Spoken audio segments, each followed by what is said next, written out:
Today, it's an obscure war, despite the fact that 160,000 Americans lost their lives in it. But in its day, it was the great crusade to save democracy. And the men who fought in it were heroes to Americans. After all, they'd fought the ultimate war, the war that would end war. And so, America built giant mausoleums and memorials for them, like this one. Today, this is about all that we have left to remind us of the First World War. But there are several facets of American society that are still direct consequences of that conflict. Take the role of women, for example. As the war began, many women abandoned their traditional image and domestic roles to take on jobs left open by drafted men. Recognizing women's contributions to the war effort, Woodrow Wilson finally endorsed women's suffrage. The 19th Amendment passed, allowing women to vote. But just as important as giving women a voice in their government, the war brought many women out into the work world, and many would continue to work outside the home to enjoy the income and independence it gave them. The war also changed life for Black Americans. When they heard President Wilson talking about making the world safe for democracy, they thought that included the United States too. Serving in the war would let them show their patriotism, and they believed it would earn them respect from white America. But Black veterans came home to find the old racism even stronger. Some whites openly denied them the right to live where they wanted.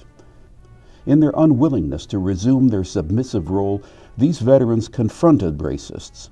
In the summer of 1919, racial tensions culminated in riots, which exploded in over 25 American cities. White intolerance even led to a revival of the Ku Klux Klan. But Black Americans saw a revival of their African American culture. The Harlem Renaissance produced a new expression of Black Americans' experience through art, literature, and music. While the government presented the war as a noble, moral cause, the forces of Prohibition were making a similar pitch to America's conscience. Now they claimed Prohibition would make better soldiers and factory workers for the war effort. With most congressmen supporting the cause, Prohibition became law with the 18th Amendment in January of 1920. It had been a noble idea, but Prohibition led to widespread corruption, public disregard of laws, and organized crime. Prohibition was repealed in 1933, but it left a distrust of authority among many Americans. During the war, the government had ordered 7,000 Curtiss Jennies for their forces in Europe. With the war over, they sold these surplus planes for $300. A generation of civilian pilots learned to fly on the Jennies. Interest in flying took off, and the Post was soon predicting regular commercial air travel across the country. The use of radio in the war aroused interest in this new media. Americans heard that the military was even broadcasting entertainment to soldiers in veterans' hospitals.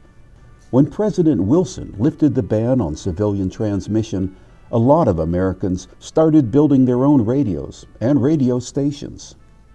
Early broadcasters found Americans were eager for up-to-the-minute news, and even folks down on the farm were listening to the driving rhythms of the new music.